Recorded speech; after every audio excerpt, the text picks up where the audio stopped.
Whether you're a beginner, somewhat new player, or veteran of Apex Legends, I guarantee you that one of these 50 tips will be new to you or help you improve at Apex Legends. I was an Apex Predator on controller for a year and a half and then moved over to mouse and keyboard on PC where I'm now a diamond boy. I only mention this so you know I'm not a complete noob giving you advice. Alright, let's get into these 50 tips to improve at Apex Legends. Tip number 1, when you ADS with any gun, you can just jiggle or jitter click your mouse around to be very accurate and counter the recoil patterns. You'll see pro players do this as well, and that's because as long as you can make a motion faster than the fire rate of the weapon, the recoil doesn't really register. Now, since this isn't really viable on controller, you have another option, which is to somewhat learn gun bullet recoil patterns. I've already covered this topic in another video, which I'll link down in the description below if you want to check that one out. Tip number 2, the EVA8 is just as accurate hip firing as it is with aiming down sight. Let me be clear, there's almost no reason to ADS with the EVA8. Number 3, if you go from aiming down sight to hip firing while holding down the trigger, a bunch of your hipfire shots will have almost 100% accuracy. Be sure to use this if you need to stray faster to the left or right after aiming down sight, but still haven't quite knocked someone yet. Number 4, strafe speeds are different with whatever gun you're using.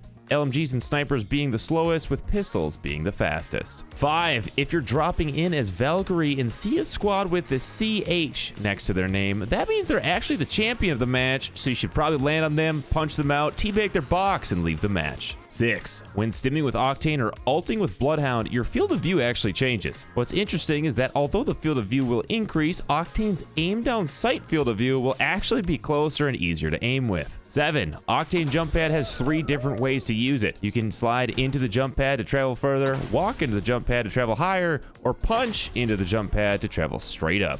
Oh, and you can also toss Horizon's gravity lift under the jump pad to go very, very high. 8, slide jumping is the fastest way to travel, so you should do this until your knees bleed and then keep on going. 9, you can and should heal while sliding or bunny hopping down ramps or decline surfaces. All you really need to do is slide, jump, pop your heal, keep holding slide, and jump to maintain momentum. 10, wall jumping can be used in interesting ways to get to different parts of a building quickly, get over cover faster, or be a harder target to hit. I've even seen some G Fuel snorters slide jump while opening a door and then wall bounce off the door they just opened. I mean, come on! 11, in the likely case you'll find yourself falling off the side of the map and run out of climbing strength, you can actually punch the wall to reset your ability to climb. I've seen it help when your Pathfinder and your grapple just needs a couple extra seconds to recharge. Slap that wall, and you're good to go. 12, and this was kind of embarrassing, but for the longest time, I held jump while trying to climb walls. I later learned that you don't actually have to hold jump at all to climb those walls, you just have to hold forward when you want to faceplant into a wall to become Spider-Man. 13, you can jump off of a zipline by hitting interact and then rapidly hitting jump. If you're on mouse and key, this is relatively easy if you bind jump to your scroll wheel, but it can also be done on controller if you practice it. Just hit interact, then spam jump. 14, try to kick something right before you land to cancel the landing animation. This isn't always possible, but try to land next to stuff you can kick. It'll help improve your movement and thought process a bit. 15, tap strafing is this thing where you can tap forward while air strafing to maintain momentum with whichever direction you're traveling. You can even do a full 180 with this and not slow down at all. Since tap strafing is hard on controller, you can spin and pull backwards on the thumbstick to change direction immediately. 17, jump kicking is slightly faster than punching, so do this to prove you're a better gamer in those fistfights. 18, you can climb buildings in innovative and creative ways to get to spots that the enemies may not expect you to come from.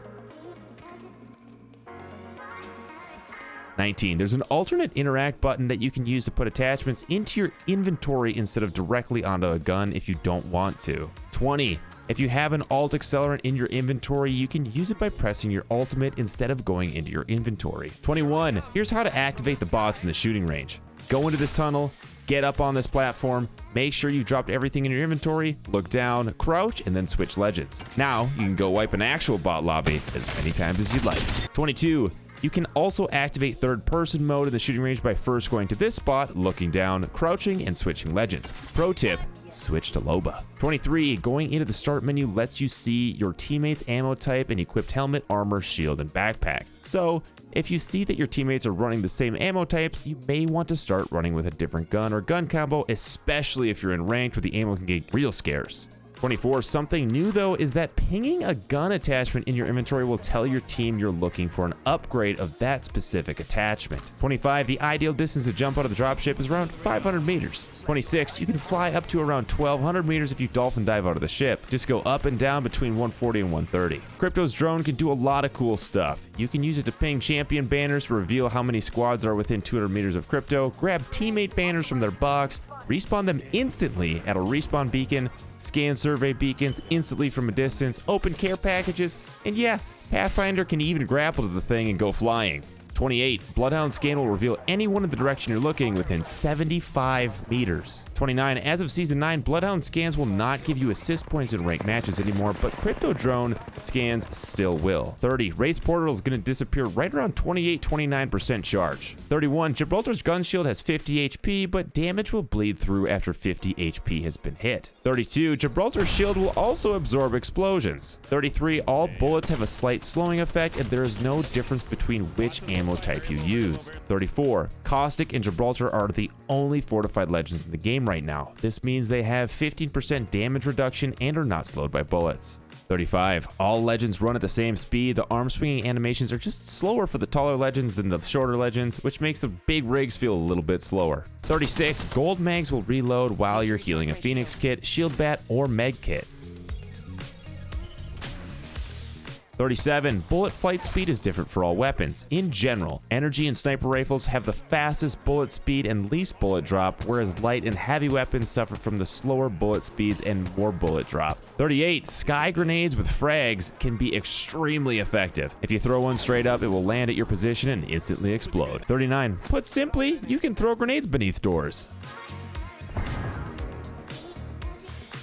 40, if you're able to, stack shields from enemy boxes on the ground around you at the end of the match for quick armor swaps. If you have a Loba, this can be even easier with her black market. Just make sure each of those shields is charged before you try to do those fast armor swaps. 41, damaging downed enemies does add to your damage, so if you're going for that 4K damage badge, make sure you're shooting those downed enemies too.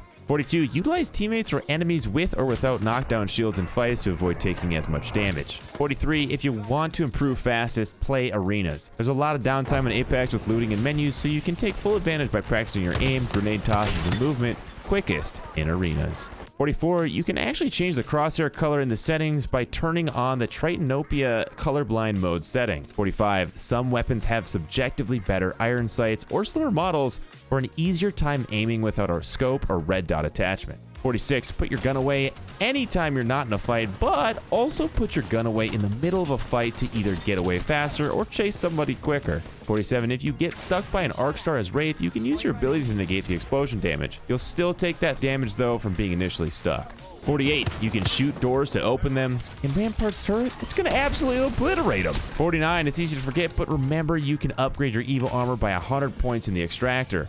Not always useful, but it can be. 50, on Olympus, if you fall off the map with a trident, it will boost you up into the sky and you'll go into skydive mode into whichever direction you're looking. Hopefully one or many of these 50 tips to improve at Apex Legends helped you. Help me out by liking and subscribing if you want more content like this, and comment down below which of these tips you thought were most interesting. Thanks for watching, and I hope to see you next time.